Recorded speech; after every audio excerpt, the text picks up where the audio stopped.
ॐ सदाशिवसमारम्भां शङ्कराचार्यमध्यमाम् अस्मदाचार्यपर्यन्तां वन्दे गुरुपरम्पराम् मूकं करोति वाचालं पङ्गुं लङ्घयते गिरिं यत्कृपातमहं वन्दे परमानन्दमाधवम्.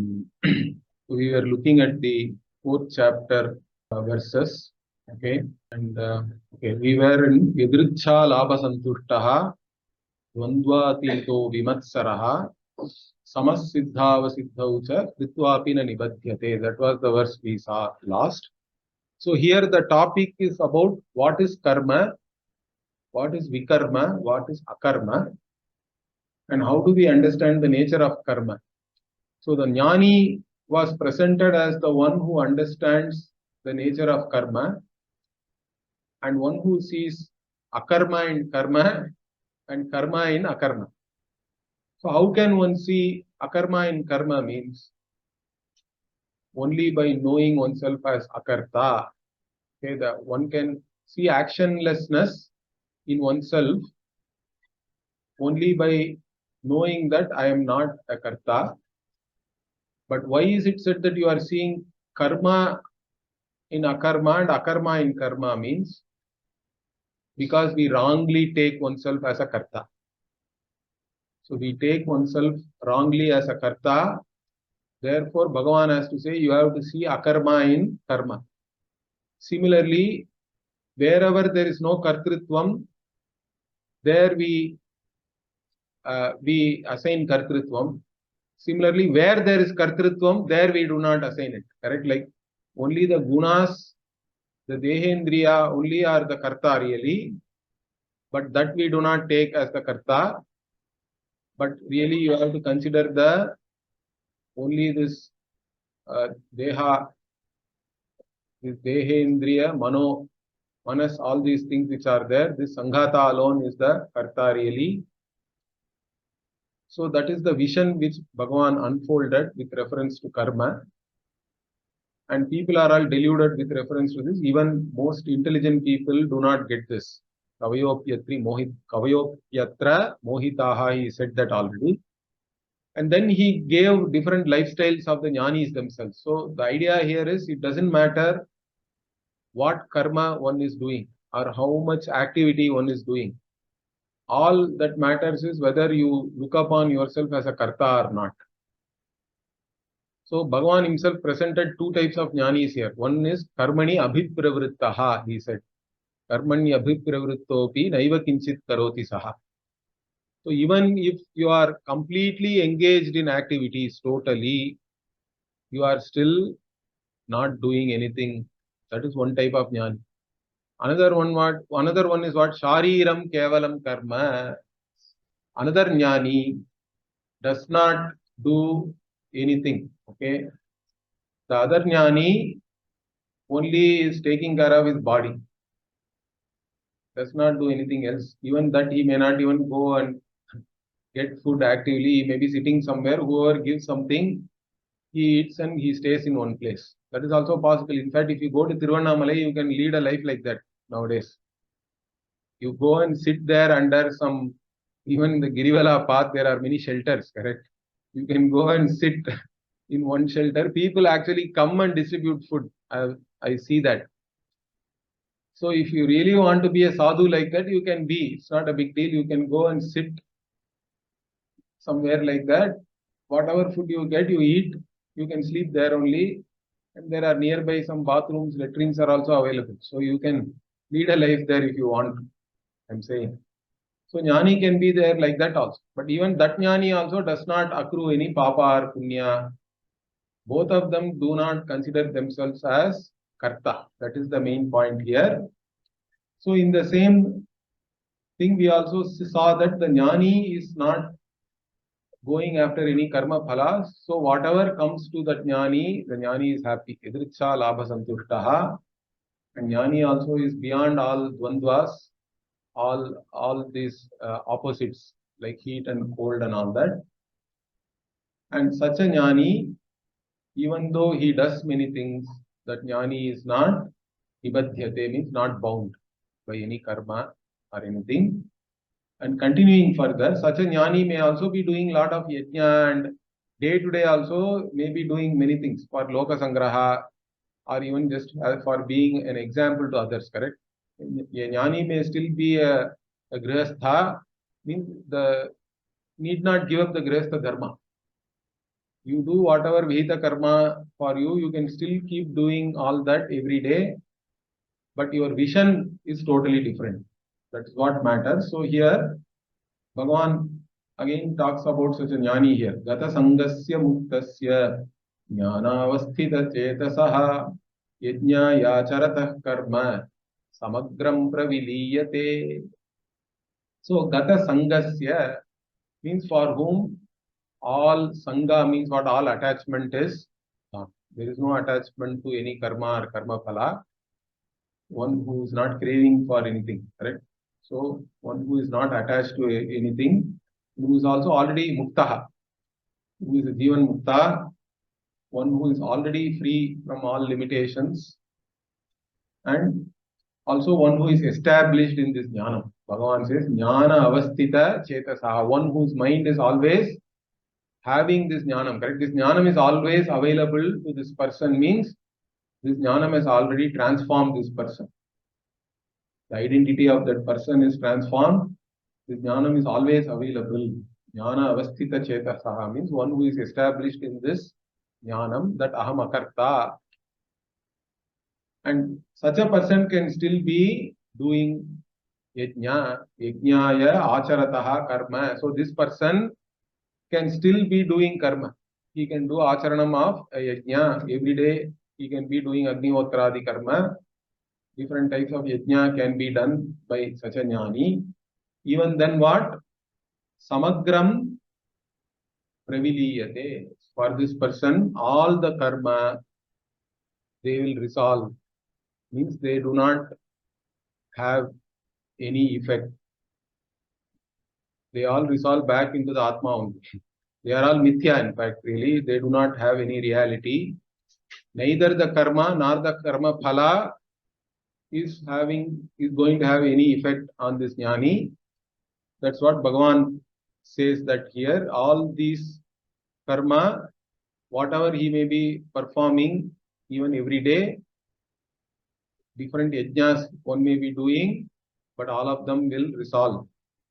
Totally it will resolve. Samagram, he says, completely it will resolve. And then since he has introduced yajna now, Bhagavan now, the next verse is the most important verse, correct? Which we chant every day during our lunch also. So what is this? Brahmarpanam brahmahavihi brahmagnau brahmanahutam brahmaivatena gantavyam brahma karma samadhina. So this one takes the yajna itself as an analogy. Bhagavan is taking yajna as an analogy to show how the jnani looks at this yajna. What is the vision of the jnani? Because for normal people, when they are doing yajna, yajna itself is a karma. It's an action. Means all karma should have karaka. I told you, correct? There are factors of action associated with any karma. And what are those factors? We saw starting from karta, who is the agent. Karma is the object of action. In fact, the karma word is a technical word here. In grammar, karma means object of action. Karma is not just action or even like papa punya and all that. This karma word is a grammatical, technical word. In grammar, karma means object of action. And then we have the karanas, correct? What instruments are used to perform the action, karana. Then for what purpose we are doing the action. That is called sampradam. For whom or for what purpose. Then from where the action originates means it is called upadanam. And then wherever the action is being done, that is the location. Okay. So that is the saptami. So that is called adhikaran. So all these things are there. They are all together called karaka. Now, normal people will see each of these karaka separately. Each karaka is separate. That is the Ajnani's vision. Everything is separate, and Ajnani is doing the karma also for what purpose? To gain some karma phala and go to Swarga or whatever, correct? Or to gain some pleasant experience here or hereafter. That is the goal of the Ajnani for doing the karma. But the same thing, how does the Jnani look at it? So for Jnani, Brahma Arpanam, it starts like that, correct? Here Bhashyakara takes the meaning of Arpanam. Normally Arpanam means offering, correct? But here he says, Arpyate anene iti Arpanam, like that. He is taking a Karana Vyutpatti, it is called. Okay, Karana Vyutpatti. So sometimes you can take Karana Vyutpatti also. It depends. See, even in English is a funny language. So normally Vak is a verb, correct? Vakar means it is Kartari Vyutpatti, will say, because the Vakar means the one who does the walking, correct? It is the agent in the meaning of agent. But cook is there. Cooker is not the person who is cooking. The person who is cooking is still cook only. But cooker is the Karna Vyutpatti there, correct? The same Pratyaya, here Anam is the Pratyaya. Generally, Anam Pratyaya comes in some kind of abstract meaning and all, but it can also come in the Karana Vyutpatti. In fact, the word Jnanam itself is taken in Karana Vyutpatti by Bhagavan only. In the 13th chapter, Etad Jnanamiti Proktam, Ajnanam Yadatonyatha, like that, he gives all this Amanitvamadam Vitvam, Ahimsa, Kshantira, Arjavam. So all the sadhanas, all the values which you have to cultivate, Bhagavan lists all of them and then says these are all Jnanam. Why? Because Anena Nyayate iti Jnanam there. By all these things only, by cultivating all these values only, you can gain knowledge. So they are aids or they are means for gaining this knowledge. So that also can be called as Jnanam. So this kind of what Vyutpatti a particular word has, many times only Bhashyakara has to tell us. Okay. So here Brahmarpanam means Brahman itself is the, in this case, Arpyate Anene means how do you offer? Maybe that we have that ladle and all that, correct? Wooden ladle. That is what is called as Arpanam here. That is Brahman. So the instrument of action is Brahman. That's how the Jnani is saying. The Brahman is not separate from the instrument of action. In fact, in each of these cases, all the Karakas will be talked about as Brahman only here. Then next one is what? Brahma Havihi. The karma also is Brahman here, because Havis is what you offer into the fire, correct? That is the object of action. Havis means normally cooked rice with some ghee and all we add, correct? With some ajyam. That is the Havis. That's what we offer into the fire. So whatever we offer into the fire also is Brahman. It's not separate from Brahman. Then where do we offer this? Into the Agni. That also is Brahman, Brahma, Agnav. And who is doing the offering? The Karta. That also is Brahman, Brahmana, Utam. So one who does the karma also is Brahman. Then for what purpose it is being done?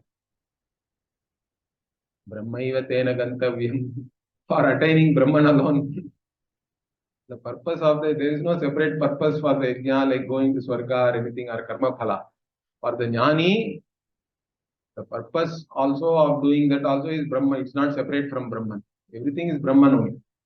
So Brahmaiva tena gantavyam means by doing all this karma, what does he want to achieve or where does he want to go means that also is Brahman. So like this you can see, and also you can also add that the action itself is originating only from Brahman. Upadanam also has to be considered as Brahman only here. So this way all Karakas are Brahman alone. That is the vision of Jnani. So the vision of Jnani is given here. Of course, it is given in the context of a yajna. All the Karakas related to a yajna are talked about here, but that doesn't mean only yajna alone is Brahman. Is that clear? Any action in all the Karakas are only Brahman. That is what is Bhagavan is trying to teach here. And also here another thing we have to understand is I have already talked to you about Badhayam Samanadhikaranyam. Means like when we say this snake is rope. correct? So what does it mean? That means snake is not there really, correct? Whatever is there is only rope. We negate the snake and point out that it is only rope. That is what we call as badhayam samanadhikaranyam, or negational apposition, you can say in English if you want to. The same thing applies here also. Bhashyakara in the commentary, he points out that. He says that when we say Brahmarpanam, okay, Brahma Havihi, in all these cases, what is the meaning? The Arpanam is Brahman, Havis is Brahman, like that only it is there, correct? Now these statements are all, how do we understand? Means it has to be understood in the same manner. Like saying this rope is snake or this silver is shell, correct? Means there is no real Arpanam there. Brahman alone is there. That is the vision. So that is the vision which is being talked about here. And what kind of a person does all these things? Correct? Finally, Brahma Karma Samadhina means by a person who sees here Brahma Eva Karma, like that Bhashyakara says. Brahma Karma, Brahman alone is the karma here, correct? Because the karma is talked about here, the yajnam is talked about here. So the entire karma is nothing but Brahman alone, and one who is resolved in that, means one who sees Brahman everywhere. Whatever karma may be happening, but the one who sees Brahman alone in that karma, that means he sees all the karakas also as Brahman. So in this case, this is called karaka upamardhanam, means all the karakas themselves are negated, and only Brahman alone is presented as Satyam. All the karakas become Nitya. So the Satyam Nitya we have to understand here very clearly. That's what is pointed out here. So this is a very beautiful verse. In fact, here there is also a Purva-Paksha Siddhanta and all is there. Because again here also the Purva-Pakshis come and say, why cannot we treat this as a Upasana? Like saying, Shalagrame Vishnum Dhyayet, kind of thing. In the Yajna you see Brahman. Correct? You have to visualize Brahman. Why cannot we take like that? Means again it will not fit in the context, correct? What is the context here?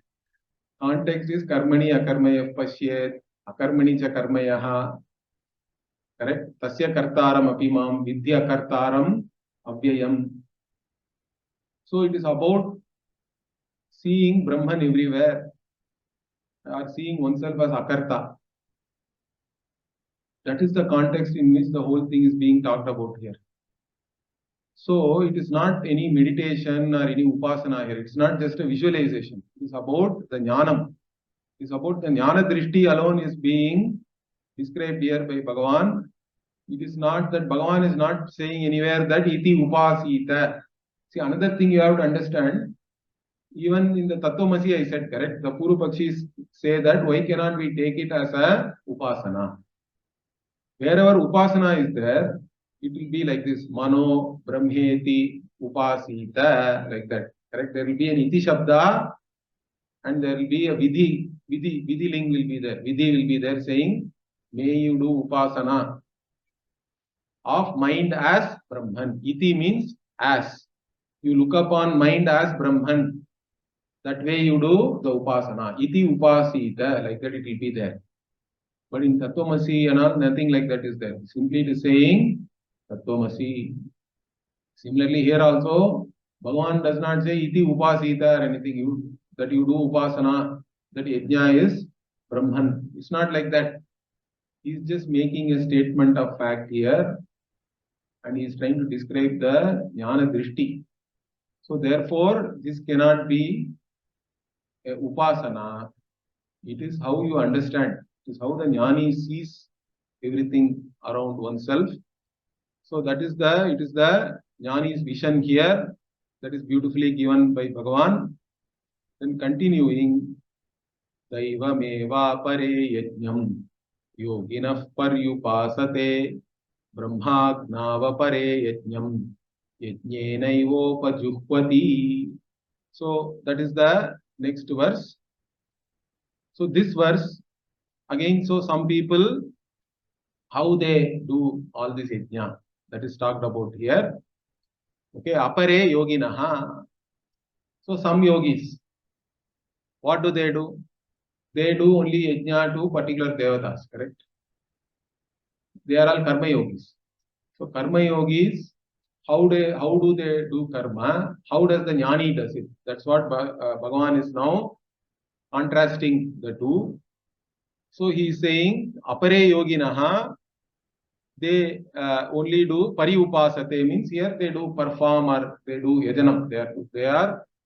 They are doing upasana of the devata, pari upasate, by invoking only the daivam yajnam, means what? The yajna for a particular devata, correct? Because in any yajna we offer our ahuti to a particular devata, and even we explicitly say that Indraya swaha, Indraya idannamama, like that it is said, Prajapataye swaha, Prajapataye idannamama, Agnaye swaha, Agnaye idannamama, like that you offer, and also you say it is not mine. You idannamama means this is no more mine.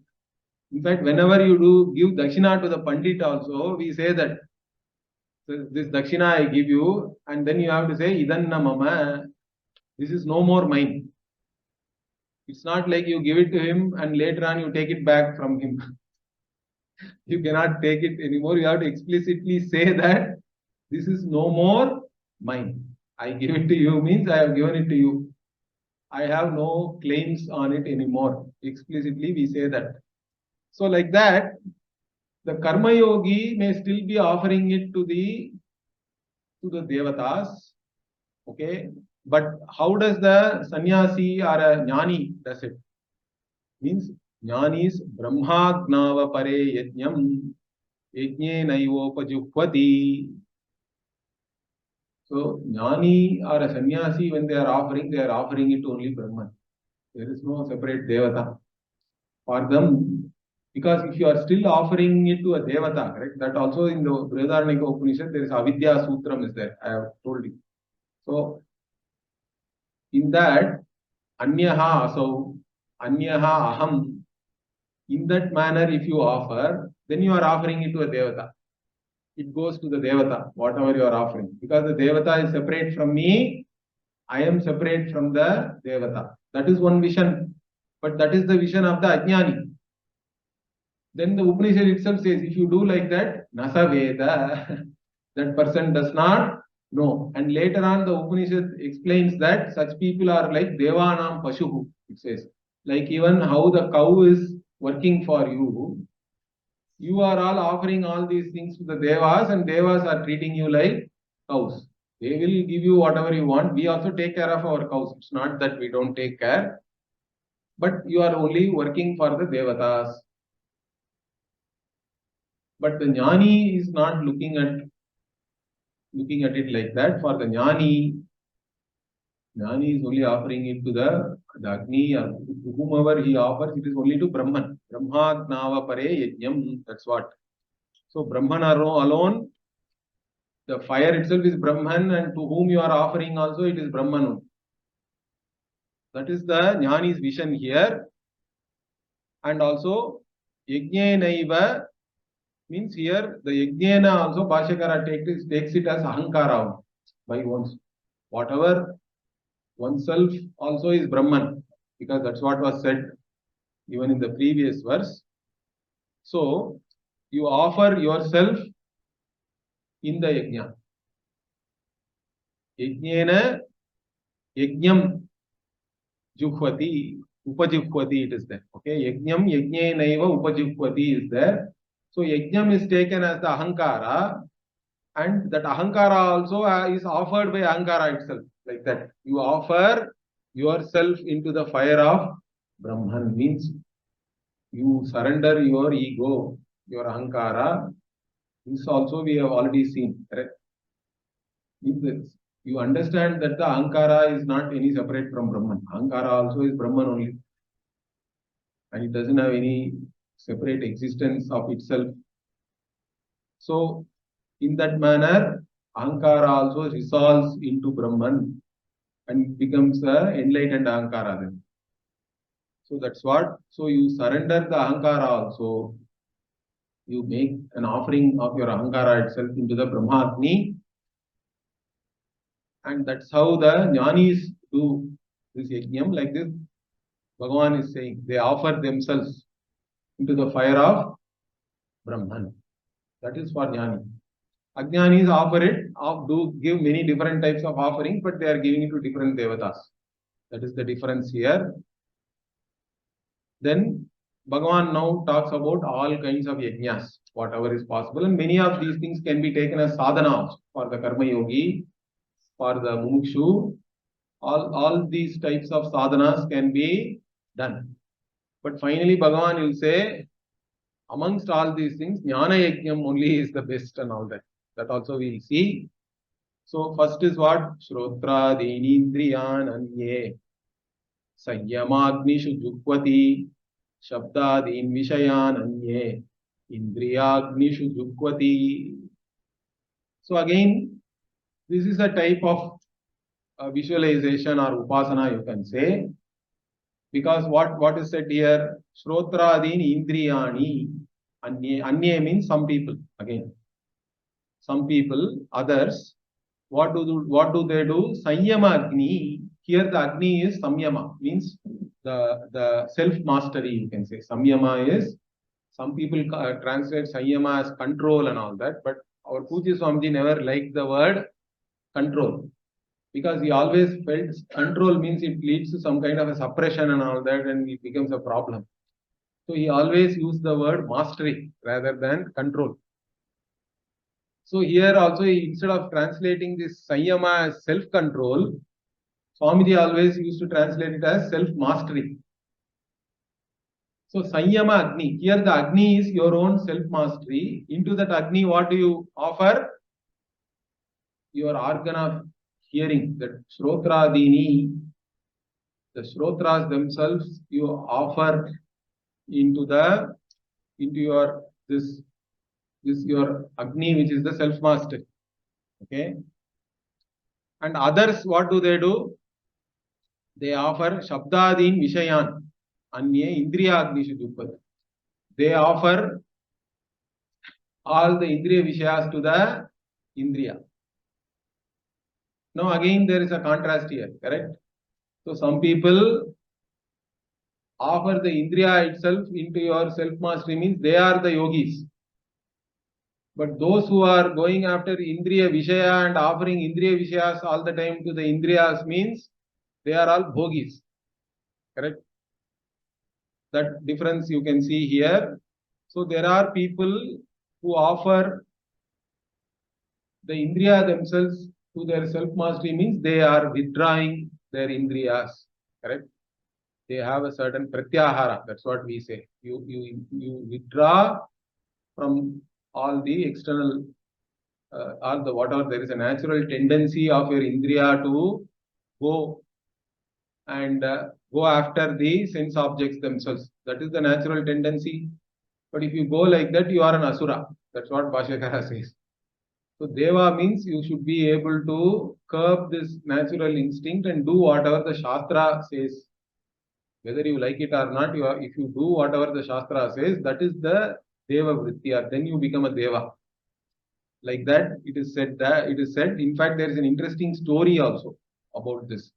That whenever each Indriya, they are all attacked by the Asuras. How do the Asuras attack, or when do the Asuras attack, means each Indriya keeps something for itself, it seems. There was a competition amongst all the Indriyas. This also comes in the Brihadaranyaka Upanishad only. So all the Indriyas are competing with each other, saying, I am the best. But the thing is, even though they claim that they are the best, the Asuras are all the time attacking them. And they are all falling victim to the Asuras. Why? Because even though they give some portion of their whatever the Indriya Vishayas and glory to all others, they keep some portions for themselves. So like that the Upanishad lists the Shrotra Indriya means whatever generally you hear, that is shared with everybody, it seems, but something special, some special classical music or something very fine, the Indriya keeps it for itself. Because of that selfishness alone, the Asuras are able to attack it. Then that Indriya is no more. It's not a Deva anymore. Like that, all the Indriyas fail like that. Which one wins? Prana wins. Because Prana is the only Indriya, it doesn't keep anything for itself. Whatever you eat, the Prana takes it and gives it to all others. So Prana becomes the Sreshta. Okay. In fact, that in that Brahmana only this Asato Ma Sadgamaya and all comes. That is all addressed to Prana. So the Prana becomes the winner because it doesn't keep anything for itself. So Asuras are not able to attack the Prana. And Prana itself is Utkrishta. And that's why you should not take anybody's Prana also like this and all. There are some interesting Vakyas are there in the Upanishad. But anyway, what we are saying here is some people, they actually keep they actually offer the Indriya Vishayas to the Indriyas. Some people offer the Indriyas themselves to the Agni, which is their self-mastery. So that is the first thing here. Okay. Then next is what? Sarvani Indriya Karmani Prana Karmani Chapare Atma Samyama Yogagnau Juhvati Jnana Dipite. So next is about all the Indriyas. Sarvani Indriya Karmani Prana Karmani Cha Apare again. Some other people, Apare. What do they do? Jnana Dipite, that is the last word here, correct? Jnana Dipite means what? They are all lighted by knowledge. Jnana Dipitaha means one who is lighted, means one who has the vision of this knowledge. One who is enlightened by the knowledge, you can say. Jnana Dipite, Apare. So some people, some others who are enlightened, what do? Atma Samyama Yoga. Now, so again here Atma Samyama Yoga means in the Agni of self-mastery. Atma Samyama means Atma again refers to the Manas only here. It's not Pratyagatma. So then you have a self-mastery over your mind and your Indriyas. So that itself is the Agni here. In the fire of self-mastery, Sarvani means all Indriya Karmani, all the activities of the senses, they offer it to the Agni of their self-mastery. Okay. And also what? Prana Karmani. So here again when we say Indriya Karmani, we have to take it as Jnanendriya. And Prana Karmani means we have to take it as the physiological activities and also the Karmendriya. Basically all activities, whether it is Jnanendriya Karma or Karmendriya Karma, and even all your physiological activities like whatever Prana, etc. is doing, Prana, Apana, Vyana, Udana, Samana, like that. So all these activities what? Jukhvati. So they offer it into this Agni of self-mastery. Means this is also a kind of, these are all again, it helps you, correct? Basically, this points to the Pratyahara only again. They actually withdraw all the Indriya activities and offer it into their self-mastery, means they are having it under their mastery. They do not allow the senses to go wild. And so there is even a song in Tamil, correct? It's a very good song, correct? Kanpo napo kile kalpo galama. Means wherever your eyes go, can your legs also go along with that? If you keep going like that, what will happen? It's not going to help you really. Means you are just going along with your senses. Wherever, in fact, they even, Shankaracharya in great detail, in Vivek Chudamani, he talks about, correct? Due to each Indriya, he introduces one animal, how it is it goes to its own doom. Okay.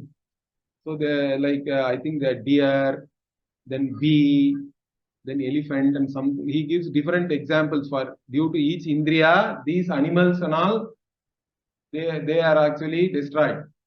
So like that, a human being also cannot just go along with the indriya, because indriya has a tendency to go up after the indriya vishaya. But the tendency you have to offer that tendency into the fire of your own self-mastery. That's what Bhagavan is saying. Those who do like that, that is also a yajna, in fact. That is a great practice. That is a sadhana. That is something one has to practice. So this is something here Bhagavan is saying. Then next one is what? Dravya yajnas tapo yajnaha yoga yajnas tatha pare swadhyaya jnana yajnascha yatayas samshita vrataha. So now some more yajnas are talked about here. Now dravya yajna. So tatha apare means in this manner some other people again. Because Bhagavan is now talking about all types of sadhanas which different people are doing.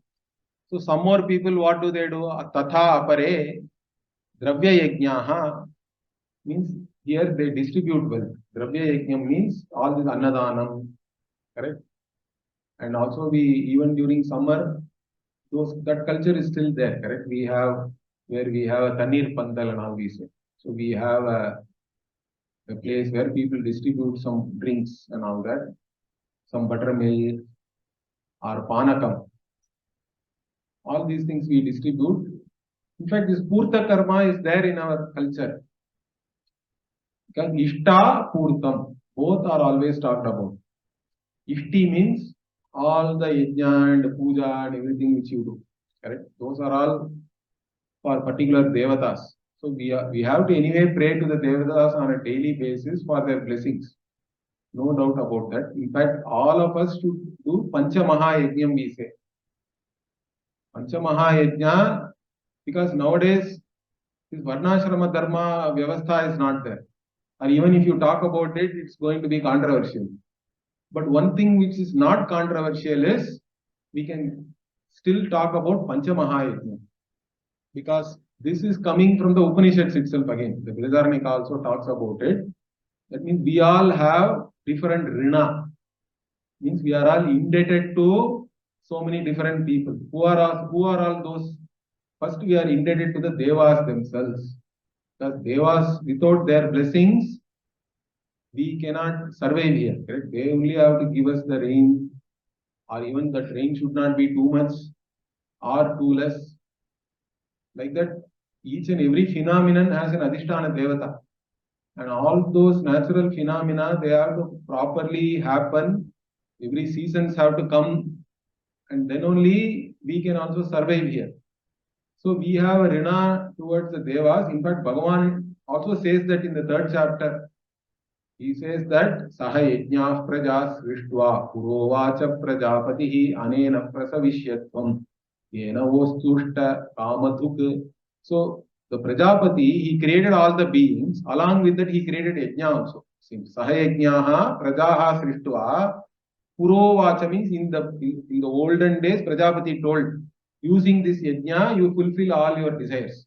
How do one fulfill one's desires using the yajna?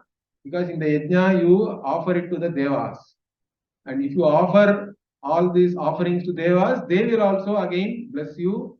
They will also take care of you. In fact, this devan bhavayatanena te deva bhavayantuvaha parasparam bhavayantaha shreyah paramavapsyatha. Like that also, Bhagavan says there. So you take care of the devas, you give them their food, whatever they want. They will in turn also take care of you.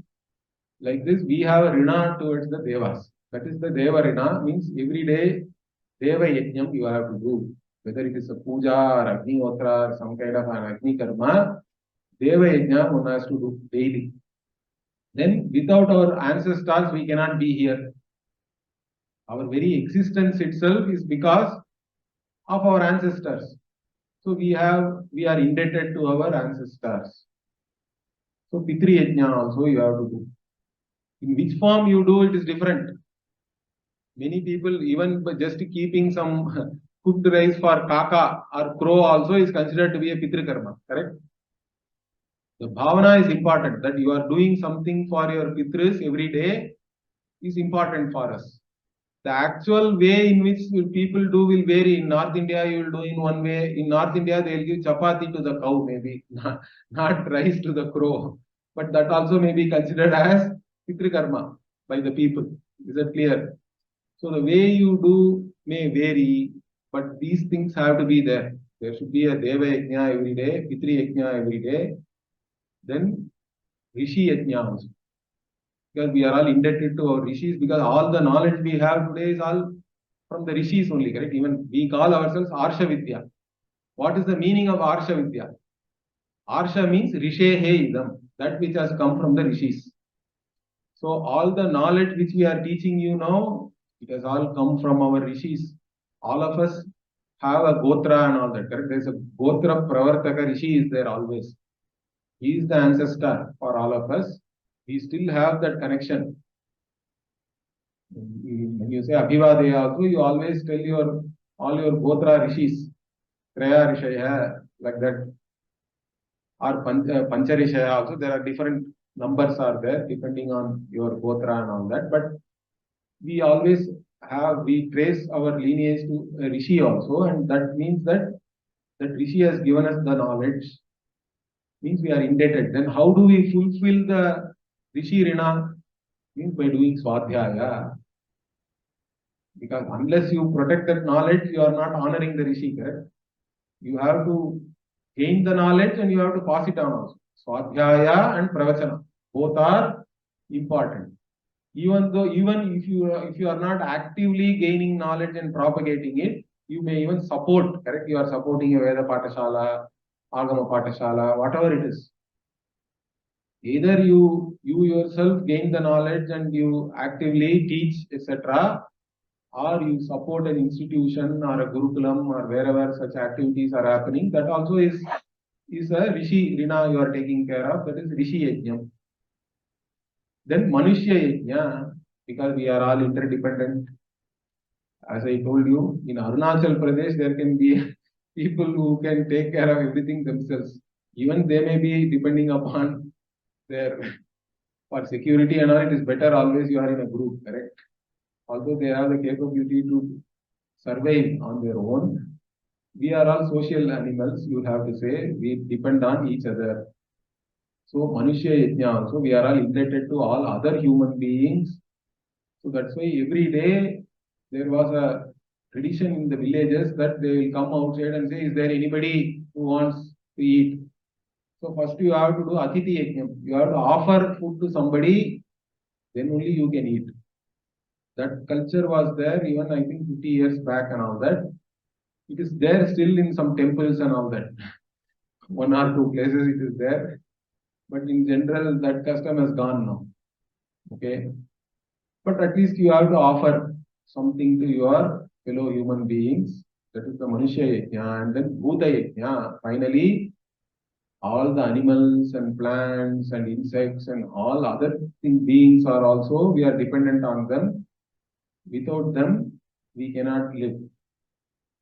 So Bhuta Yajna also, every day you have to do something. So this Panchamaha Yajna, we can talk anywhere. There is no controversy with reference to this.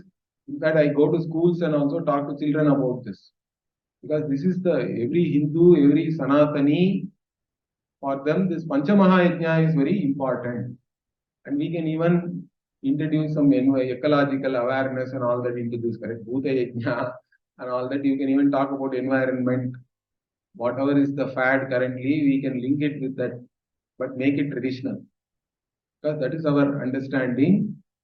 So like this, one has to do, all these things are also yajnas only. Bhagavan is listing so many yajnas, but I think what is relevant currently is that this Panchamaha Yajna, everybody has to do it in some form or the other. You have to work out yourself what you can do in for these 5 things. Okay.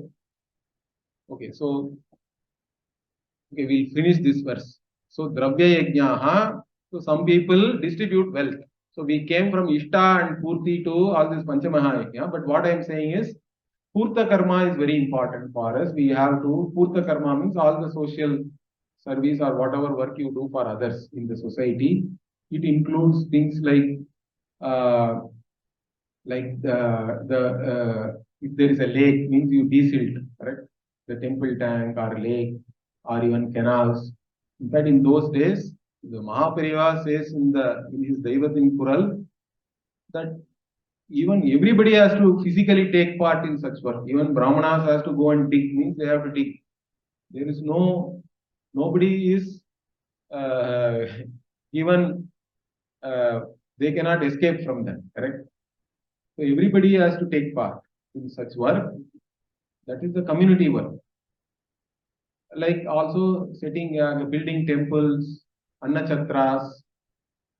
So Devatayatana Nicha, like that, there is a verse itself is there. Vapi Kupa Tadagadi Devatayatana Nicha Ara Annachatram Aramam Cha Purtamit Abhidhiyate. Like that, there is a verse is there.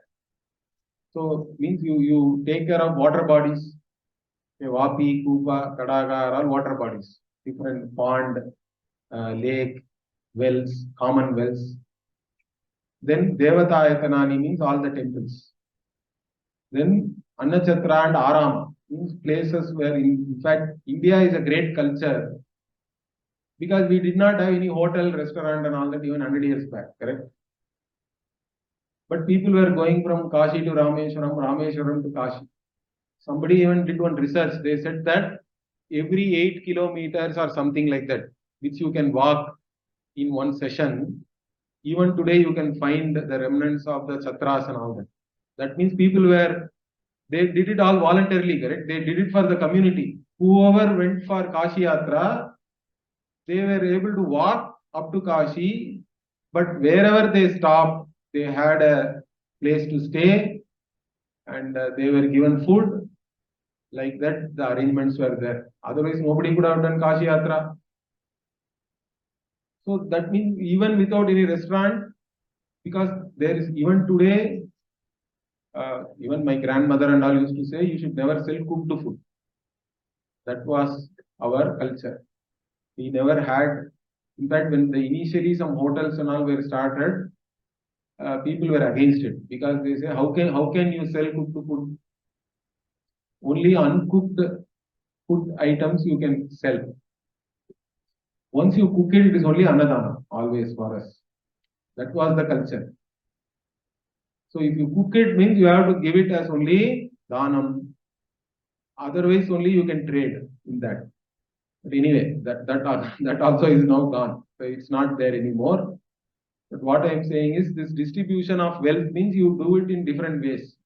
So Dravya Yajnaha, Tapo Yajnaha also, you can do different type of tapas. Again, tapas here is all kinds of religious disciplines, prayers. That itself you are doing as a yajna.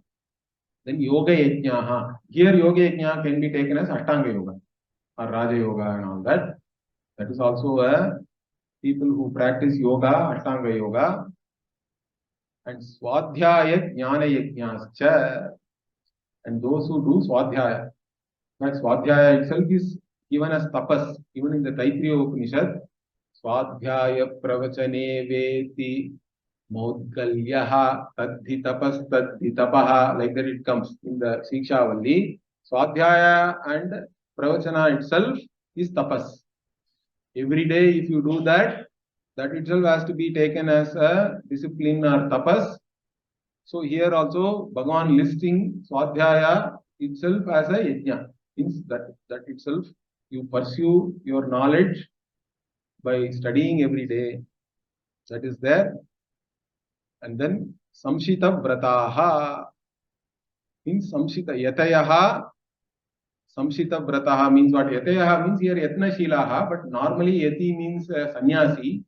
Here we don't have to take it in the meaning of sannyasi because this Yatayaha is coming with those who are doing all these different yajnas, correct? So here we have to simply take it as those who take the effort to do all these things. And also, how do they do it? As Samshita Vrataha means what? Samshita Vrata means one who has a firm resolve that you take a vow and I will do it. You do it resolutely. Means you have taken a resolve and you make sure that whatever resolve you have taken, that this yajna I will do means I will do. It's like a vratam. You have taken a vratam and you do whatever you have to do. So the rest of the verses we'll see tomorrow. Om Purnamadah Purnamidam Purnat Purnamudachyate Purnasya Purnamadaya Purnamevavasishyate. Om Shanti Shanti Shanti. Harihi Om Shri Gurubhyo Namaha. Harihi Om.